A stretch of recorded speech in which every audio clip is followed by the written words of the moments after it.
ભ્રષ્ટાચાર મુક્ત ગુજરાતની મુહિમ ઘણા સમયથી ચાલી રહી છે, પણ એ મુહિમ જાણે કોઈ જ કામ નથી કરતી. કૂદકે ને ભૂસકે ભ્રષ્ટાચાર વધતો જ હોય છે અને આવો જ એક ભ્રષ્ટાચાર કુદરતે ખોલ્યો છે. આ ઈડર શહેરનો રેલવે વિભાગે બનાવેલો અંડરપાસ છે અને વરસાદ વરસ્યો, 6 ઇંચ વરસાદ વરસ્યો, એમાં કોઈ બેમત નથી, પણ આરસીસીની વોલમાં ગાબડા પડી ગયા છે. હજી થોડા સમય પહેલા જ આ અંડરપાસ બનેલો છે અને આ અંડરપાસની વોલ તૂટવા લાગી છે. લોકો સવાલ પૂછી રહ્યા છે કે આખરે એવા તો કેવા આ બાબુઓ કે અધિકારીઓ કે ખાદીધારીઓ છે જેમને સિમેન્ટય પચી જાય છે.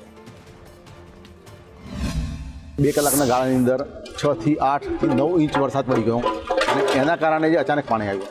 હવે જેના કારણે બાજુ રેલવેના પ્રેમાઇસીસની બાજુમાં એસટીનું પ્રેમાઇસીસ છે. હવે એસટીના પ્રેમાઇસીસનું જે છે લેવલ ડાઉન છે અને અત્યારે ટેકનિકલ થોડી તપાસ કરી તો ત્યાં જે પાણી જે આવે છે એ મ્યુનિસિપાલિટીના વિસ્તારનું પાણી આવે છે.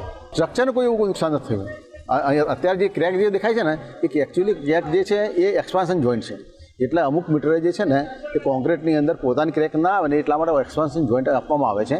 એ એક્સપાન્શન જોઈન્ટ છે.